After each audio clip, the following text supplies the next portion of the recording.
धन्यवाद सभापति महोदय। मैं माननीय प्रधानमंत्री जी का आभार प्रकट करता हूं जिन्होंने बोलने का अवसर भी दिया।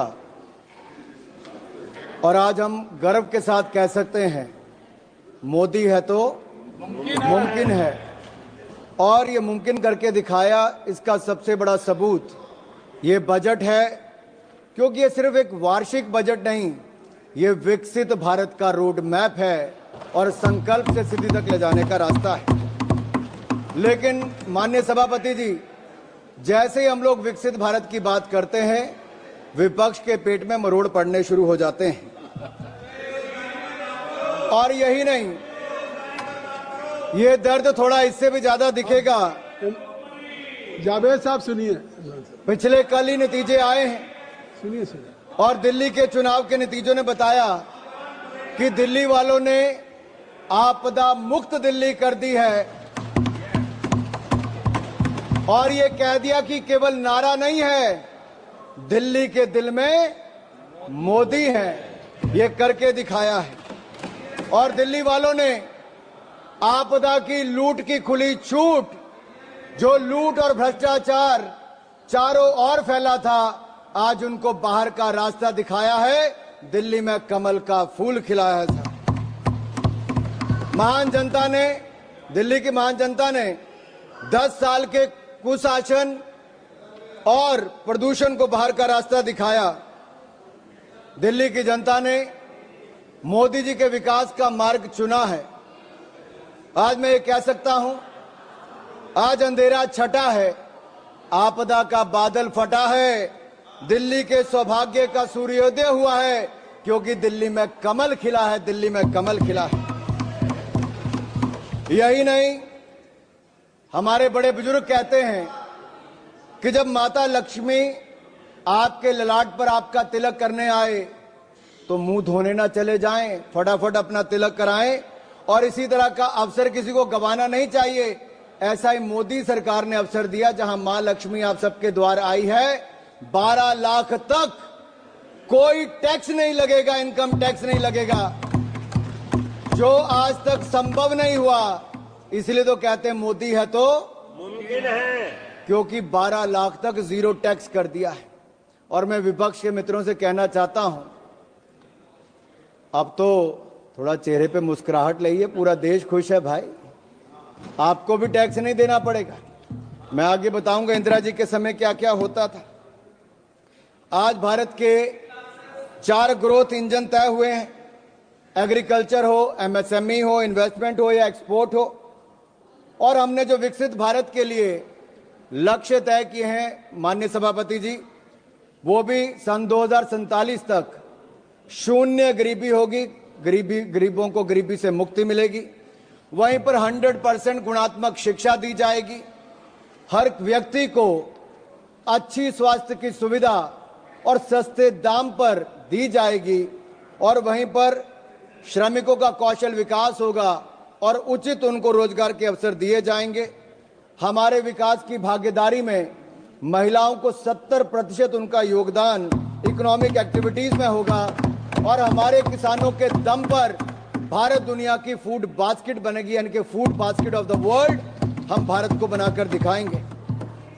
माननीय सभापति जी, हमारा मानना है मध्यम वर्ग खुश तो देश खुश, किसान का सम्मान तो देश का सम्मान, गरीब का भला तो देश का भला।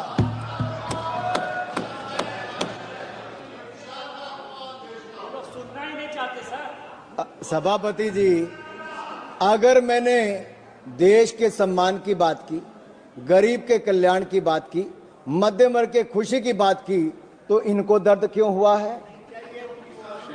क्योंकि 60 वर्षों तक आपने दर्द दर्द और दर्द ही दिया है, और हमने दर्द से मुक्ति दिलाने का काम किया। और वो मोदी जी ने दी मध्यम वर्ग को राहत, तो विपक्ष को हुई आहत। और इनका दर्द दिखाता है, ना इनको मध्यम वर्ग से मतलब है, ना ही गरीब से। और इनका तो वही घिसा पिटा पुराना टेप रिकॉर्ड चल रहा है। कुछ नया तो है ही नहीं, नई सोच नहीं, कुछ नया कहने के लिए नहीं। महोदय,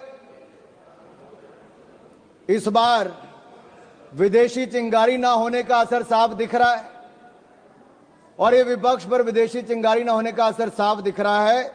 उधर चिंगारी बुझी और इधर विपक्ष बुझ गया है। समझ रहे हैं ना आप? निशिकांत जी ने सुबह बताया भी था थोड़ा सा, और समझदार को तो इशारा ही काफी होता है। इनके जमाने में इनकम टैक्स का चाबुक चलता था, टैक्स टेररिज्म था, और ये टैक्स का चाबुक चलाने वाले हमसे पूछ रहे हैं कि आपने बजट ऐसा क्यों दिया है। और राहुल गांधी जी क्या कहते हैं? नेता प्रतिपक्ष कहते हैं, Rahul ji calls it as a banded budget. अरे आप लोग घाव देते रहे, हम घाव भरते रहे।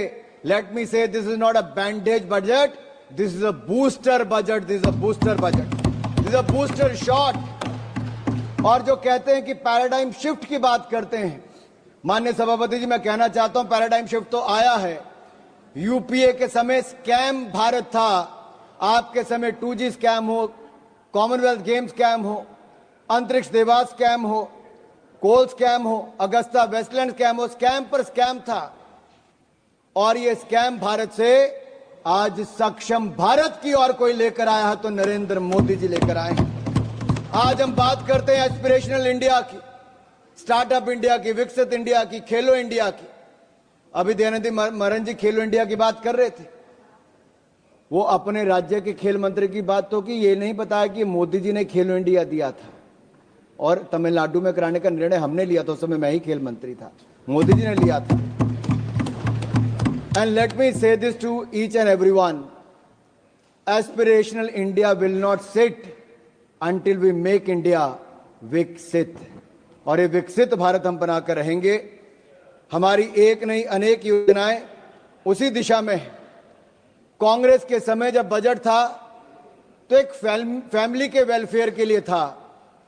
आज मोदी सरकार का बजट नेशनल वेलफेयर के लिए, नेशनल वेलफेयर के लिए। इनके लिए परिवार प्राथमिकता थी, हमारे लिए देश प्राथमिकता है। और इसीलिए आज लगातार हम लोग आगे बढ़ रहे हैं।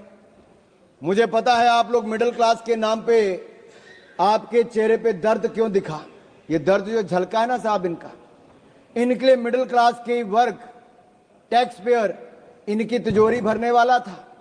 टैक्स तो मिडिल क्लास देता था, घोटालों में कांग्रेसी पैसा खा जाते थे, एक के बाद दूसरा स्कैम करके दिखाते थे। इन लोगों के लिए मिडिल क्लास इनकी तिजोरी भरने वाला है। हमारे लिए मोदी जी के लिए मिडिल क्लास ग्रोथ पार्टनर है, देश के विकास का भागीदार है। इनके समय टैक्स टेररिज्म था, टैक्स कलेक्शन, उस पर प्रेशर बनाया जाता था। हमारे समय टैक्स में राहत दी जाती है और साथ ही साथ टैक्स कलेक्शन बढ़ाकर भी दिया जाता है। One nation one tax, GST लाने का किसी में दम था तो प्रधानमंत्री नरेंद्र मोदी जी लेकर आए। आज रिकॉर्ड जीएसटी कलेक्शन है साहब, 1,75,000 करोड़ रुपया औसतन हर महीने का टैक्स कलेक्शन है। उसका सबसे बड़ा लाभ राज्य की सरकारों को मिल रहा है। और ये बजट केवल जीडीपी का आंकड़ा नहीं, या मैं कहूं जीडीपी का नहीं, जो ग्रॉस डोमेस्टिक प्रोडक्ट आप कहते हैं वो नहीं, ये जीडीपी हमारे लिए है गरीब, देशभक्ति और प्रगति। जीडीपी गरीब, देशभक्ति और प्रगति इनके लिए है। मिडिल क्लास का पैसा अब कांग्रेस के खाते भरने के लिए नहीं, मिडिल क्लास के अपने खाते में जाएगा। क्योंकि मिडिल क्लास के भाई और बहनों, अब आपको 12 लाख तक कोई टैक्स नहीं देना पड़ेगा, आपको टैक्स मुक्त कर दिया जाएगा। राहुल जी जीरो चेक कर लीजिए, 1 जीरो और भी है। अच्छा सुप्रिया जी नहीं दिखाता, चलो सुप्रिया जी ने कहा मैं नहीं दिखाता। ये कांग्रेस की सीटों की बात नहीं है, मैंने छोड़ दिया सुप्रिया जी। सुप्रिया जी वो रेफरेंस सुप्रिया जी, अगर आपको लगता है कि हमने मध्यम वर्ग के लिए 0% टैक्स किया है 12 लाख तक, अनुराग जी, अगर आपको लगता है दर्द हुआ है, आपको अनुराग इससे जी, खुशी नहीं है, आप तो उनको आपकी खुशी से ज्यादा हमें देश के करोड़ों मध्य वर्ग के चेहरे पे खुशी दिखती है, क्योंकि ये देश के विकास में एक बड़ा योगदान देने वाली ये जीरो गिनने की बात। आप उनको मत एड्रेस करिए, आप इधर एड्रेस। माननीय सभापति जी, ये जीरो चेक करने की बात मैंने राहुल गांधी जी से की और वो आपने रेफरेंस दिया है, और मैंने रेफरेंस दिया है और मैं आप सबके सामने पूछ। माननीय सभापति जी, सन 2014 के लोकसभा चुनाव दिल्ली की जनता ने कांग्रेस को कितनी सीटें दी? 2015 के विधानसभा में कांग्रेस को कितनी सीटें दी? 2019 के लोकसभा में कितनी सीटें दी? 2020 के विधानसभा में कितनी सीटें दी? 2024 के लोकसभा में कितनी सीटें दी? 2025 के विधानसभा में कितनी सीटें दी? अगर ये जीरो का रिकॉर्ड बनाने का काम किसी ने किया है तो राहुल जी के नेतृत्व में कांग्रेस पार्टी ने किया है। आप नहीं, nothing will go on record, nothing will go on record. Sir, ये दिल्ली वालों ने तो कांग्रेस को बड़ा जीरो दे दिया, अब बंगाल में भी तृणमूल का जीरो होने वाला है। Kindly address to the chair. Nothing will go on the record except Anurag Thakur ji. Please you address. Sir, मैं मध्य वर्ग पर टैक्स की बात कर रहा था। सर, मेरा तो उस समय जन्म भी नहीं हुआ था, लेकिन 28 फरवरी 1970, सर मैं जून 1975 की बात नहीं कर रहा जब इंदिरा जी ने इमरजेंसी लगाई थी, मैं 28 फरवरी 1970 की बात करता हूं जब इंदिरा गांधी जी ने बड़ी निर्ममता के साथ इस देश के सामने मिडिल क्लास पर टैक्स लगाने की घोषणा की थी। और मैं एक टेप लाया हूं, मैं सुना दूं आपके सामने। इंदिरा जी का भाषण सुनाऊं थोड़ा सा? क्या था? नहीं, जमा कर दीजिए, नहीं जमा कर, आप जमा कर दीजिए। नहीं, इनमें से बहुत सारे नहीं, आप सर, अपनी बात, इंदिरा जी ने नहीं सर, ये कांग्रेस पार्टी, कहां मैं इजाजत दे रहा हूं? आप बढ़िए। सर, कांग्रेस चाहती है कि इंदिरा जी की टेप ना चले, नियम कहता है कि ना चले, लेकिन मैं आंकड़ा जरूर बताना चाहता हूं कि कैसे इंदिरा जी ने एक और तो इमरजेंसी लगाकर काला अध्याय दिया, लेकिन दूसरा 28 फरवरी 1970 को सरकार के टैक्स स्ट्रक्चर को देख लीजिए, जहां पर कमाई करने वाले जिनको दिन रात मेहनत करते थे उनको डायरेक्ट टैक्स 97.5% लगा दिया गया था, 97.5% टैक्स लगा दिया गया। और सर, मैं सुप्रिया जी से पूछना चाहता हूं, मनीष तिवारी जी और अन्य विपक्ष के नेताओं से पूछना चाहता हूं, उस समय का 97.5% टैक्स ठीक था या आज नरेंद्र मोदी जी की सरकार में जीरो टैक्स ठीक है? उस समय 5000 के बाद इतना टैक्स लग जाता था।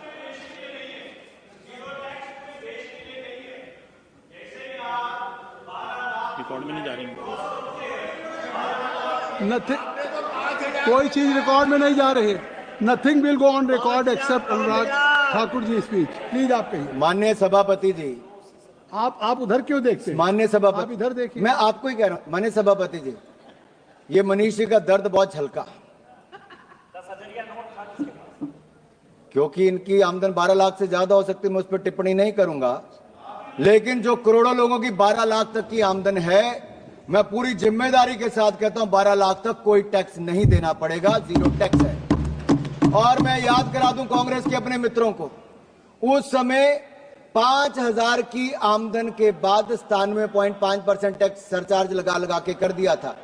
और काला धन अगर किसी के कारण इकट्ठा हुआ, भाई निशिकांत दुबे जी को याद होगा, प्रणब मुखर्जी ने जो अपना व्हाइट पेपर दिया था, उस सब में कहा गया था कि काला धन के पीछे कारण क्या है, तो उस समय की कांग्रेस की नीतियां थी जो काला धन करने के लिए काम करना पड़ता था। यही दिया था कि नहीं दिया?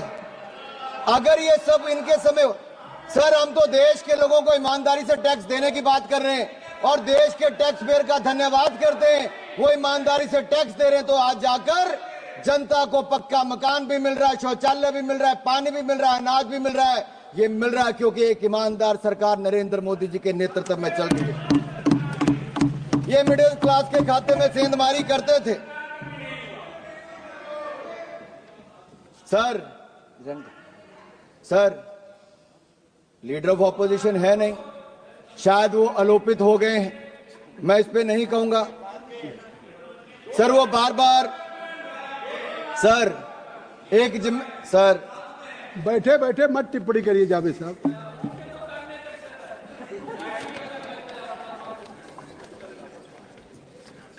सर मुझे एक दो बातें यहां पे जरूर कहनी है।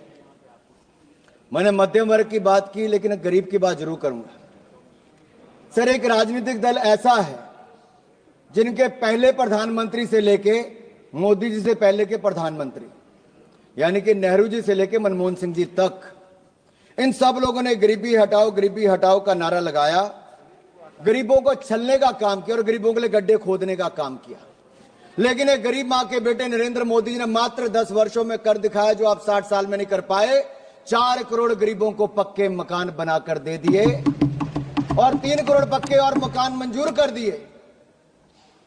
लेकिन इनके किसी सांसद की सदस्यता जाने पर जब मकान खाली करने को कहा जाता है तो इनका दर्द तब झलकता है कि मकान खाली कर दिया, मकान नहीं है।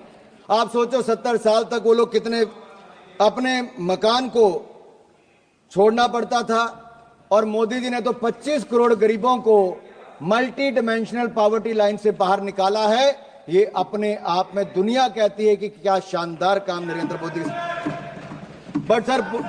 But sir, the people who have a habit to go overseas and speak in universities like Oxford, Cambridge, and they say poverty is a state of mind, तो इनके माइंड दिखते हैं, इनकी सोच दिखती क्या है। हमने विदेशी मानसिकता नहीं रखी, हमने देशी अपना जो तरीका है उससे काम किया, और जहां एक और हमने करोड़ों गरीबों को पक्का मकान बनाकर दिया। हमने संकल्प लिया 2047 से पहले भारत को गरीबी मुक्त करेंगे, जीरो पॉवर्टी बाय 2047 करके दिखाएंगे। लेकिन सर कुछ लोगों की दिक्कत है, कुछ लोग अमेठी रायबरेली जाते हैं तो उनको तो झोंपड़ियां चाहिए थी, सड़कों पे लेटे हुए गरीब चाहिए थे, फोटो सेशन के लिए झोंपड़ी होनी बहुत जरूरी थी, वर्षों तक ये होती रही, कलावती चाहिए थी। अभी वो पिछली बार जरा साउथ से आके वापस नॉर्थ में आए तो पूछ रहे थे झोंपड़ी कोई मिली नहीं, फोटो सेशन कहां करवाएंगे। तो वहां के लोगों ने कहा भाई नरेंद्र मोदी की सरकार ने पिछले 10 सालों में यहां के लाखों गरीबों के लिए पक्का मकान बनाकर दे दिया। अब उनको समृद्धि और स्वाभिमान के साथ जीना सिखा दिया है और गरीबी रेखा के पार ले जाने का काम नरेंद्र मोदी जी की सरकार ने किया। मैं तो इतना ही कहूंगा, आपने गरीब और गुरमत में उनको रखा। सर मुझे जो एक दो बातें यहां पर और करनी है, मैं इतना ही कहूंगा सभापति जी, विपक्ष की बातों में सच का अभाव है क्योंकि झूठ बोलना तो इनका स्वभाव है। और मैं आंकड़े देकर बताता हूं, अगर इनकी 2014 में 16 आईआईटी थे, आज बढ़कर 23 हो गए, 13 आईएम थे, आज बढ़कर 21 हो गए, 9 ट्रिपल आईटी थे वो 25 हो गए, 7 एम्स थे 24 हो गए, 308 मेडिकल कॉलेज थे 760 हो गए, 740 यूनिवर्सिटी थी 1200 यूनिवर्सिटी हो गई, 74 एयरपोर्ट थे 160 एयरपोर्ट हो गए, 91,287 किलोमीटर नेशनल हाईवे था जो आज बढ़कर 1,50,000 किलोमीटर से ज्यादा हो गया। ग्रामीण सड़कें 3,23,000 किलोमीटर थी, आज 7,60,000 किलोमीटर हो गई। 248 किलोमीटर मेट्रो था, आज 1,000 किलोमीटर होकर दुनिया का तीसरा बड़ा मेट्रो बन गया। हमारी बिजली का उत्पादन 247 गीगावाट से बढ़कर 447 गीगावाट हो गया। यही नहीं, हमारा देश जो 10वें नंबर की अर्थव्यवस्था था आज दुनिया की 5वीं बड़ी अर्थव्यवस्था बन गया है और अगले 3 सालों में दुनिया की तीसरी बड़ी अर्थव्यवस्था बन जाएगा। जो कहते थे कि बजट कहां बढ़ा है, माननीय सभापति जी, डिफेंस का बजट 2013-14 में 2,03,499 करोड़ था, जो रिकॉर्ड बढ़कर 6,81,210 करोड़ रुपया हो गया। यही नहीं, सड़कें बनाने का रोड ट्रांसपोर्ट का बजट इनके समय 25,476 करोड़ था, जो बढ़कर 2,87,000 करोड़ हो गया। रेलवे 27,000 करोड़ से बढ़कर 2,55,000 करोड़ कर दिया। होम अफेयर्स 53,371 करोड़ से बढ़कर 2,33,211 करोड़ हो गया। और यही नहीं, एग्रीकल्चर 17,395 करोड़ से बढ़कर किसानों के लिए 1,37,757 करोड़ हो गया। शिक्षा का बजट भी 71,000 करोड़ से बढ़ाकर 1,28,000 करोड़ से ज्यादा का हो गया और अच्छे स्वास्थ्य की सुविधाएं 27,000 करोड़ से बढ़ाकर आज लगभग 99,900 करोड़ हो गया। अनुप्रिया जी यहां पर बैठी हैं, MOS हेल्थ। और मैं यही नहीं, आपको कुछ आंकड़े और भी रखना चाहता हूं, लेकिन उससे पहले एक दो बातें मैं और करूंगा। जहां एक और गरीबों के उत्थान के लिए हमने काम किया है, वहीं पर न्यूक्लियर एनर्जी मिशन के लिए 2047 तक 100 गीगावाट हमारी कैपेसिटी हो, तो न्यूक्लियर पावर कैपेसिटी प्राप्त करने के लिए स्मॉल मॉड्यूलर रिएक्टर के निर्माण के लिए 20,000 करोड़ रुपए का प्रावधान भी किया है। और सन 2033 तक हमारे 5 इंडिजिनियस स्मॉल मॉड्यूलर रिएक्टर बनकर तैयार हो जाएंगे। यही नहीं सर, विपक्ष के कुछ नेताओं ने और विशेष तौर पर राहुल गांधी जी ने कहा कि उनको कुछ दिखता नहीं है। सर, ना उनको युवा दिखते हैं, ना युवाओं की उद्यमिता दिखती है। और मैं यही नहीं, ये लोग आइवरी टावर में रहते हैं, जहां खड़े वहीं के वहीं खड़े हैं। इनकी एक अलग अपनी दुनिया है साहब। ये ठहरे हुए पानी की तरह हैं, जिनको सड़ना मंजूर है लेकिन प्रवाहित होना मंजूर नहीं है। हमने तो मोदी जी के नेतृत्व में जो अभी आंकड़े बताए कि 2014 में भारत कहाँ था और आज 2025 में भारत कहाँ है। यही नहीं, हमारे युवाओं के पास नए आइडियाज हैं, इनोवेशन है, रेजोल्यूशन है, सॉल्यूशन है। लेकिन मैं एक सवाल इनसे पूछता हूं, 2014 से पहले स्टार्टअप कहां था? मोदी जी को युवाओं पर विश्वास था तो स्टार्टअप इंडिया लेकर आए। आज जितने कांग्रेस के सांसदों की आंकड़ा नहीं है ना, उससे ज्यादा भारत के यूनिकॉर्न का आंकड़ा 117 यूनिकॉर्न आज भारत में है। लेकिन कांग्रेस तो एक ही को स्टार्टअप करने में लगी रही। साहब, कितनी बार लॉन्च किया, ऐसा स्टार्टअप था कि वो पास ही नहीं हो पाया, बार बार फेल हो गया। और यही नहीं, अब तो हमारा प्रयास है, जहां एक और 1.5 लाख से ज्यादा स्टार्टअप्स बन गई। फर्स्ट टाइम एंटरप्रेन्योर्स की कैटेगरी के लिए जहां 5 लाख महिलाओं को, SC ST को अब 2 करोड़ रुपए तक का टर्म लोन देने का काम मोदी सरकार करेगी। एक बहुत बड़ा कदम। इससे पहले मुद्रा योजना हो, स्वनिधि हो या emergency credit line guarantee scheme हो, इन सब के माध्यम से बैंकों ने शानदार काम किया। लेकिन यूपीए के समय पॉलिसी पैरालिसिस तो थी, साथ में फोन बैंकिंग भी थी। क्योंकि मनीष जी ने अभी कहा कि पॉलिसी पैरालिसिस इनके समय था, फोन बैंकिंग भी थी। 12 में से 11 बैंक घाटे में थे, PCA फ्रेमवर्क में थे। हम 4R लेकर आए और हमने बैंकों को सुधार किया। आज 12 के 12 बैंक मुनाफे में हैं। अकेला SBI 66,000 करोड़ रुपए का मुनाफा कमा रहा सर, 66,000 करोड़ का। यही नहीं सर, अगर आप देखिए, हम सर, मुझे 4-5 मिनट में खत्म कर दूंगा sir. If today we have to say, we can say Congress is anti business, anti entrepreneur and anti youth party. Sir, मैं एक आपके माध्यम से देश समाज के सामने, संसद सदन के सामने एक बात रखना चाहता हूं। AI की बात की गई, क्या AI केवल आर्टिफिशियल इंटेलिजेंस की बात है? मोदी ने कहा हम तो एस्पिरेशनल इंडिया को आर्टिफिशियल इंटेलिजेंस के साथ जोड़कर देख रहे हैं। लेकिन AI एक एंटी इंडिया सोच के लिए भी है। सर, वो लोग जो सेंसेक्स के गिरने पर सेलिब्रेट करते हैं, झूमते हैं, जो फाइनेंशियल इंस्टीट्यूशन को डैमेज करने के लिए लगातार प्रयासरत रहते हैं, जो भारत के नुकसान करने की बार बार कोशिशें करते हैं, जो भारत को बदनाम करने का प्रयास करते हैं, क्या आपको लगता है देश के लोग कभी उनके साथ खड़े होंगे? ये AI जो है ना, एंटी इंडिया वाले, इनके साथ कभी कोई खड़ा नहीं होगा। और सर, एक गठबंधन भी बड़ा था। वो कहते हैं ना, 7 फेरे भी लेने हो तो सत्यता, समर्पण और प्रेम ना हो तो वो 7 जन्म का साथ भी नहीं चलता, 7 महीने भी नहीं चलता। और यही इंडी गठबंधन के साथ वो आज तार होता नजर आ रहा है। आज छोटे छोटे दल भी कांग्रेस को कहते हैं कि इनका नेतृत्व हमें नहीं चाहिए। यही नहीं सर, लीडर ऑफ ऑपोजिशन के लिए, नेता प्रतिपक्ष के लिए मैंने पहले भी कहा था कि नेता प्रतिपक्ष का पद जिम्मेदारी और ईमानदारी का है। लेकिन इनसे जिम्मेदारी और ईमानदारी की उम्मीद करना वैसा ही है जैसे किसी बिल्ली को दूध की रखवाली करने के लिए बोल दो सर। और यही नहीं सर, हमने सेमीकंडक्टर को लेकर आए, बड़ी बड़ी हजारों करोड़ की इन्वेस्टमेंट आई। एस्पिरेशनल इंडिया को, आर्टिफिशियल इंटेलिजेंस को भी आगे लेकर आएंगे। सर मैं 2 मिनट में बस खत्म कर रहा हूं।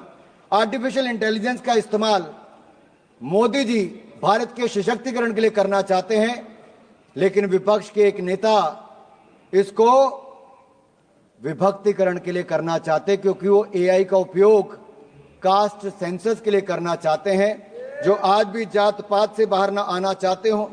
अभी एक सांसद ने भाषण दिया, उन्हें केवल एक क्षेत्र की बात करके छोड़ दी। सर आज भी क्षेत्रवाद जातवाद के नाम पर अगर विपक्ष देश को बांटने का प्रयास करेगा, और कांग्रेस के एक सांसद ने पिछले सत्र में भी, पिछले जो हमारा सदन था उसमें भी कहा था कि दक्षिण भारत के लिए कर दीजिए, वहां की जनता ने भी उसको वापस चुनकर नहीं भेजा, क्योंकि देश एक रहना जानता है और मोदी जी के नेतृत्व में एक रह के आगे बढ़ना चाहता है। मैं राहुल गांधी जी ने कहा कि देश के फिस्कल डेफिसिट की बात की। मैं ये कहूंगा राहुल जी, आप फिस्कल डेफिसिट से ज्यादा अपने पॉलिटिकल डेफिसिट की चिंता कीजिए। फिस्कल डेफिसिट की चिंता मोदी जी कर लेंगे, दूसरे का मुझे पता नहीं। और यही नहीं सर, आज जो दिल्ली में केजरीवाल जी के साथ राहुल जी इल्लू इल्लू कर रहे थे ना, वो 70 में से 67 सीटों पर उनकी जमानत जब्त हो गई, खाता खुल नहीं पाया। और मैंने पहले भी कहा था, डबल डेटिंग करने वालों का हाल वो आज यहां पे नजर आ गया है। और राहुल गांधी जी के आइडियाज और विपक्ष के आइडिया को विपक्ष ने कृपया समाप्त, देश ने माना नहीं। सर ये आखिरी 2 लाइनें कह के मैं खत्म कर रहा हूं। सर क्योंकि सर मैं इतना ही कहूंगा, उन्होंने आंकड़े दिए हैं ना, आज देश और दुनिया में सर एक बहुत बड़ा आयोजन चल रहा है, वो है दिव्य और भव्य महाकुंभ का।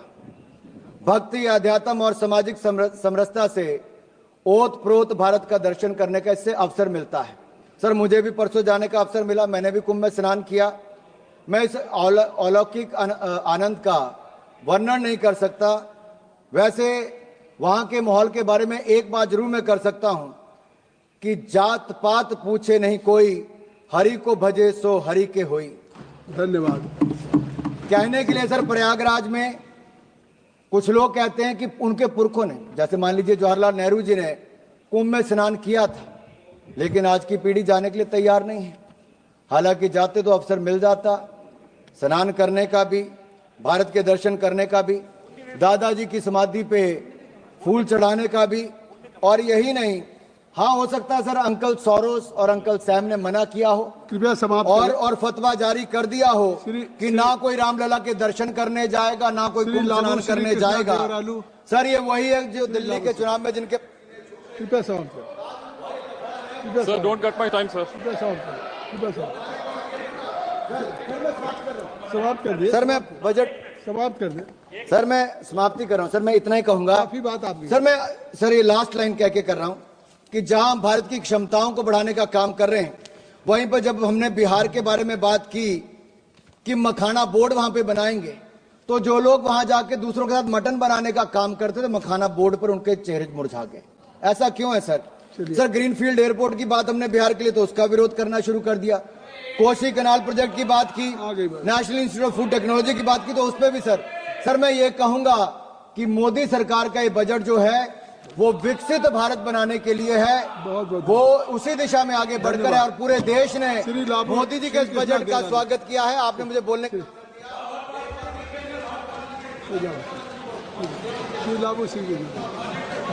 Sir,